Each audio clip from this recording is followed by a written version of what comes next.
I don't know. Did you show this to me once before? I don't know. It's very soft, though. Yeah, it needs to be worked on something. I don't know what you can make out of it. I am very adamant about just throwing things to the dog because I know people, you know, are careful and... yeah, don't give that to the dog. That would probably end up... It'll probably end up pooping a long string of yarn. Ungrateful. But anyway, I digress. So tell me okay. So then you guys went, after you were born, you went to France. Oh. And Kate was Daddy 2. and Mom, because of their, this is probably getting political too, anyway. Don't worry about it. It's like politics from like 70 years ago. The French word is savoir-faire, which is like a super degree of, you take a PhD to another, you know, and they were just terrific. I mean, they were, you know, family and church. Your grandparents. Okay. Well, you weren't clear. You were talking about how great they were, and I'm like, okay, which people are we talking about? Well, anyway, because of the Depression, and here was the problem. There was a depression. It was a depression. This was before World War II. After World War I and before World War II, there was a depression. And all bets were off because of fill in the blank. Right. So they ran away from the States and went to France. Daddy, on Mom's urging, told him if he couldn't get any dental work in the state or in the neighborhood, he had entree, which is another French word. Entree meaning he had it, the opportunity, by virtue of what he had contributed. So he was like, well, his letters fill in a lot of blanks here. He records where he went, different places, which is a good lesson in keeping notes. And you guys were where at the time? So she said, go to the Olympics. Really? Yes. And serve and be a dentist for the Olympics because he loved, you know, he loved athletics. And what year was that? 1929 Olympics. Yeah. Wow. And where? Amsterdam. Really? Yeah. Fascinating. Yeah. Meanwhile, back at the ranch, Mom discovers that Kath is on the way. And so everything went smoothly and well. They lived in Great Hills. Really? Davis Avenue. Really? Yeah. Sinclair's. I didn't know that. And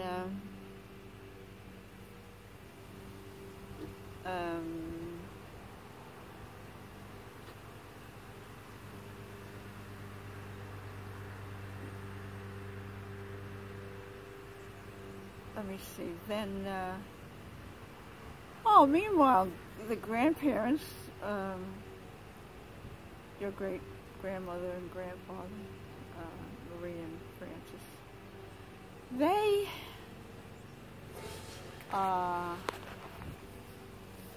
they had a tragedy in the family. Aunt Sue died in 1924. Right. Now, how did she die? Automobile accident. A car accident, I thought so. Yeah. And so then,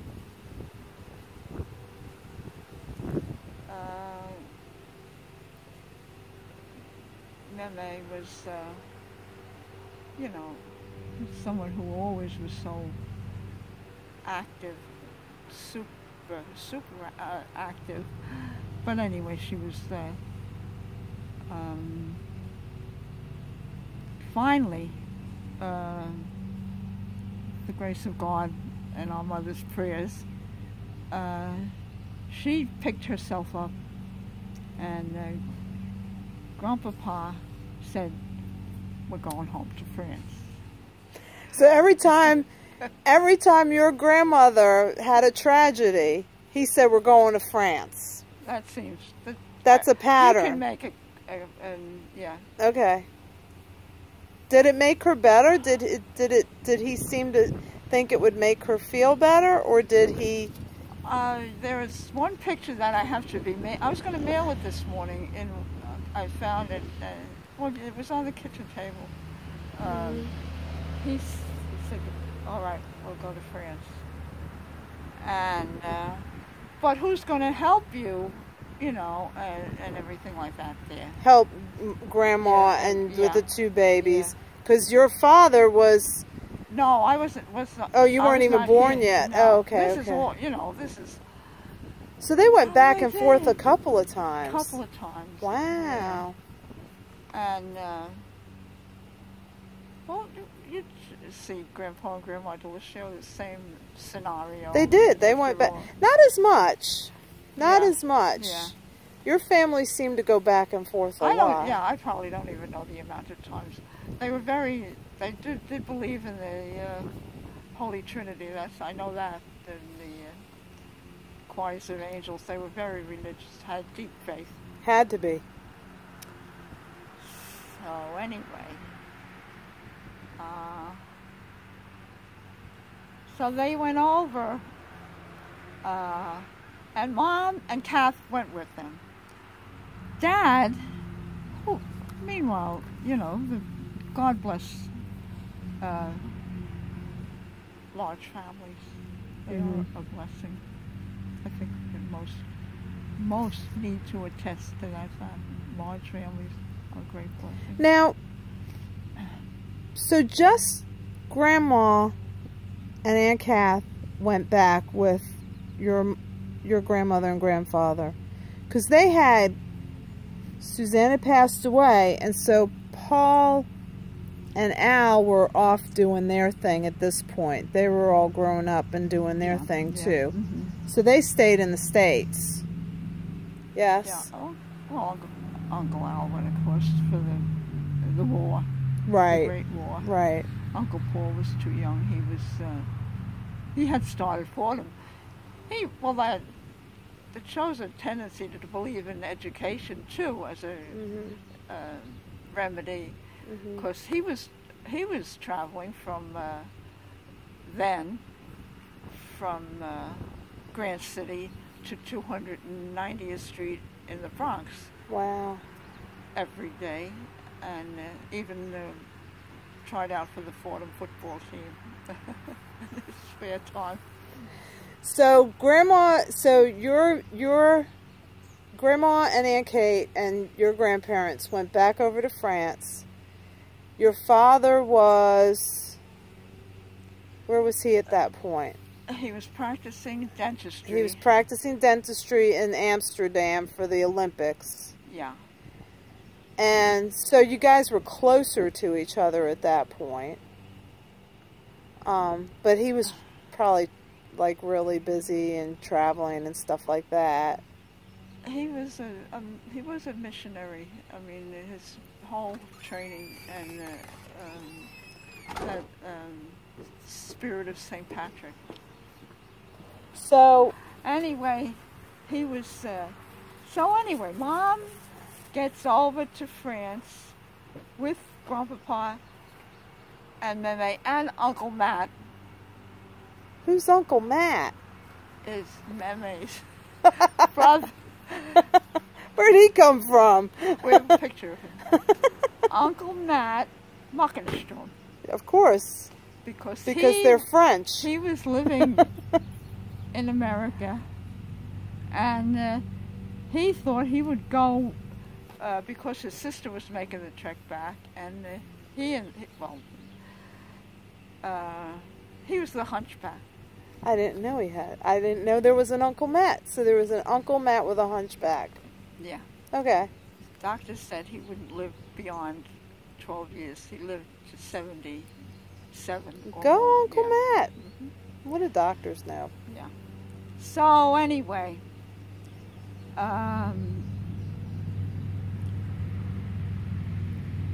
Mom gets over there and they tried to settle in, tried to build a house. Got but so far, and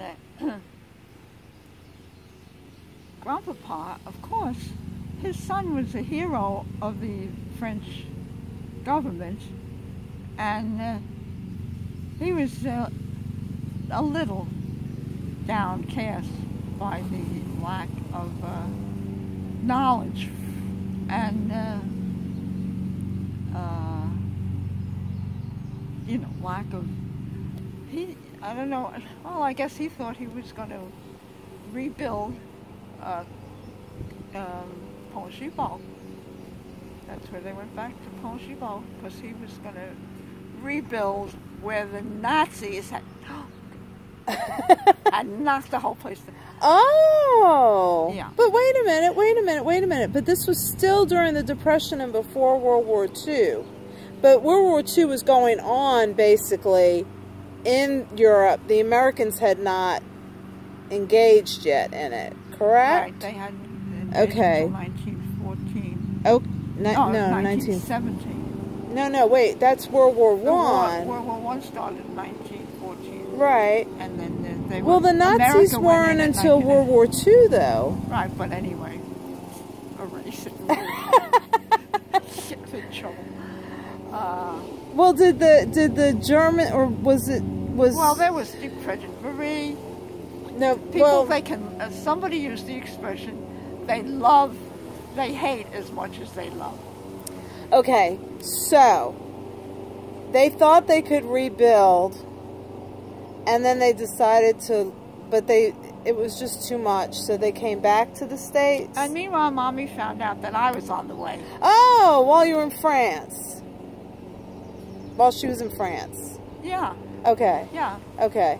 So then it was like, but did your grandfather trust the doctors anymore in France? Was he okay with coming back to the States for you to be born? They would talk about Dr. Torion. Whatever doctor they went to, he's not like Dr. Torion. Dr. Torion had his practice in Pont-Gibaud in... Oh, that's funny. 1890. And that's all they talked about. He was the best. He was the best. Oh, that's hilarious. Yeah. So then they came back to the States while your mother was pregnant with you. Yeah. They were doing all this traveling on boats. Yeah. Gee.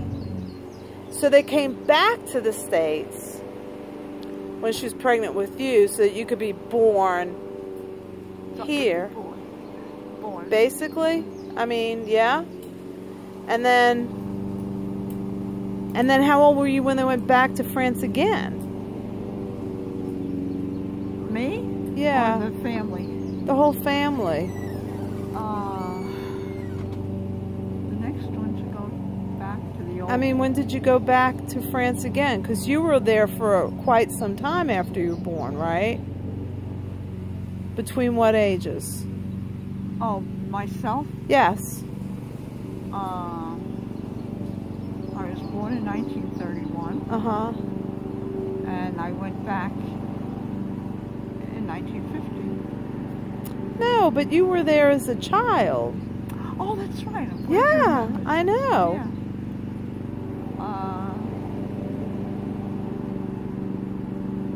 Let me think. Because you said you said English was your second language. Yeah, that's right. Oh, yeah. Sorry. Marie, I hope this is editing because... No, that's okay. That's okay. I'm working your memory a little bit. That's okay. So, do you remember when you went back? I mean, not that you remember, but what age were you when you went back? When you were a baby? 1. 1. And then you didn't come back to the States till you were? 2. Oh, I thought you were much older than that when you came back. No? No.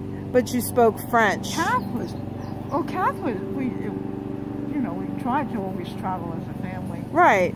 So both of you were speaking French probably more than you were English at that point.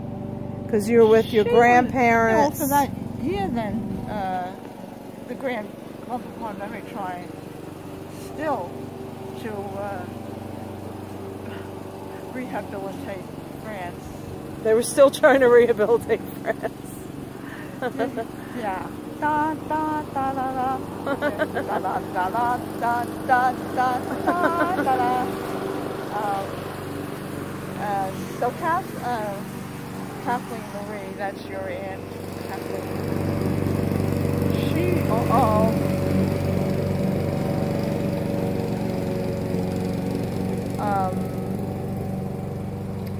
She tried. She did. She spoke French fluently and could write because she was much older then. So yeah. You were 2 yeah. and she was 4. Yeah. Yeah, 4 or 5. And, I was learning, of course, Yeah. So Mama, you came back? I learned Mama, Dada, all the basic phonics, a lot of the phonics. In French. And, the plosives, ba, ta, ma. And, so you learned all that. You were 2, then you came back to the States, and then you didn't go back again until you were much older, when Aunt Ann and Aunt Cat took you. Yeah, in the 50s. Right. Okay, cool. But your grandmother and grandfather lived with you until they passed away, yes? We all lived together. That's what I meant. Yeah. It was like...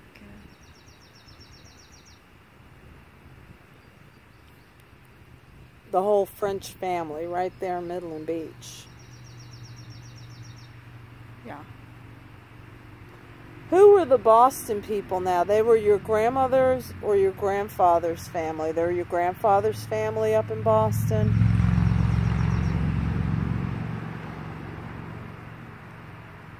Because there was family that stayed up there. Well, your great-grandmother had... Sorry, I had a spider on me. Maria Lisa, Louise, Anastasia, and Francois Marie Barrow. Your grandmother and grandfather. He had one brother, Michel, that I know of. I mean, that's all I got. Michel Barrow. And which is Michel is a great name. Mm-hmm. And his son also is Michel. And Meme, her brothers and sisters were 9 that I know of. And were they all in France? They were all born in Alsace-Lorraine. And they were still there? They were French. They were French, I know. Even though they weren't, even though they had that old Muckenstern name, they were still French. Yeah.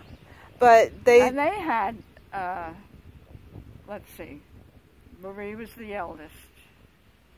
Then there was Joe. Joe, her brother. Their mother died.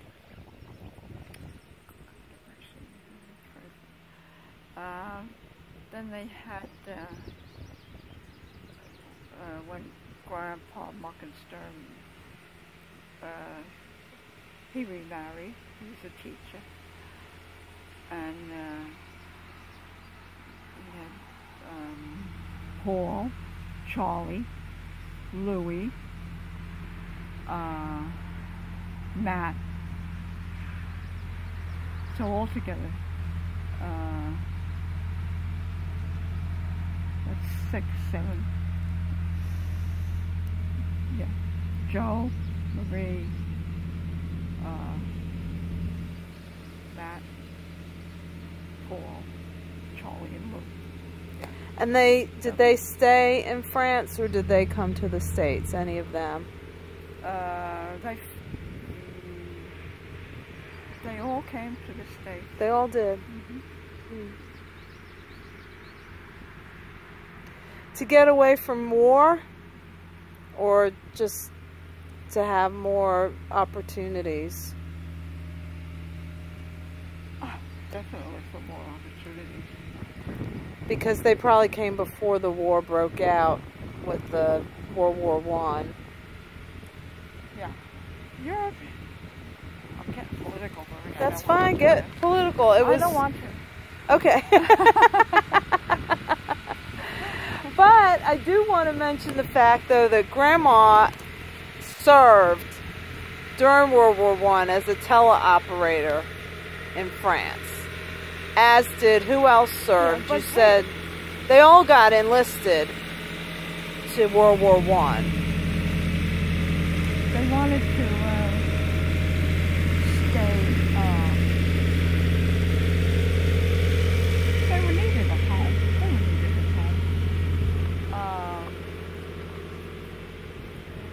And well, there's so many. You know,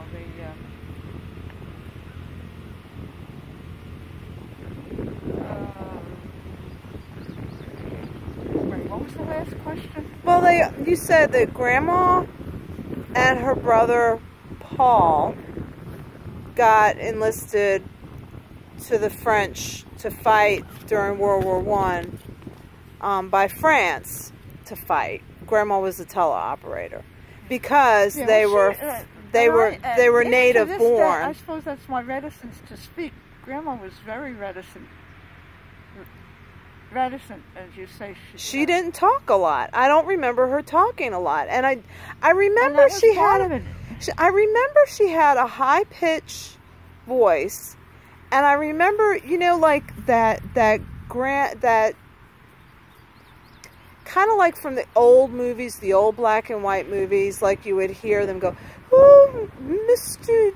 Jones, what are you doing?" That kind of like talk. Yeah. I remember Grandma talking like that. You know, she had I remember her having a proper high-pitched voice, but she didn't say a lot. I remember her getting up, because she was always in her chair when we get there. She was always in her chair watching her television, listening to her little canary.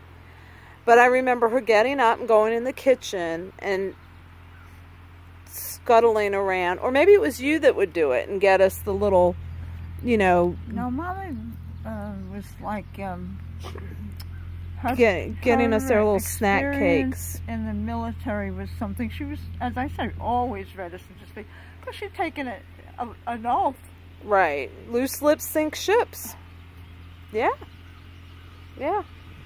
But I remember her being, like I said, just always being really quiet. Not, you know, not talking a lot. But I remember us getting, you know, we'd have a peanut butter and jelly sandwich maybe, or we'd have a little yodel or ring ding or something. Sometimes we'd take a walk up to the store on the corner next to St. Margaret Mary's. But, yeah, I remember that. Well, we'd always go up there and we'd go around, maybe buy some ginger ale. It was the ginger ale with the little fairy on the rocks. What was that one called? Sprite. No, it wasn't Sprite. No commercial. What was the name of that? It had the little fairy on the rock. I can just like it's on the tip of my tongue, I can remember. But it was the brand ginger ale. I remember liking that logo so much. Yeah. Well, and we, you know, because if Grandma didn't have the snacks, because she usually always made sure she had the yodels or the ring dings or the Yankee Doodles or whatever she'd have. She'd always make sure she had them.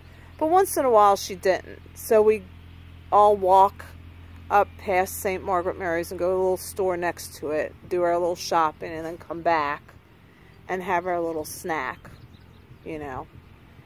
And I remember that.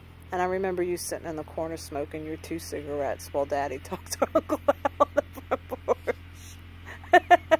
Just 2.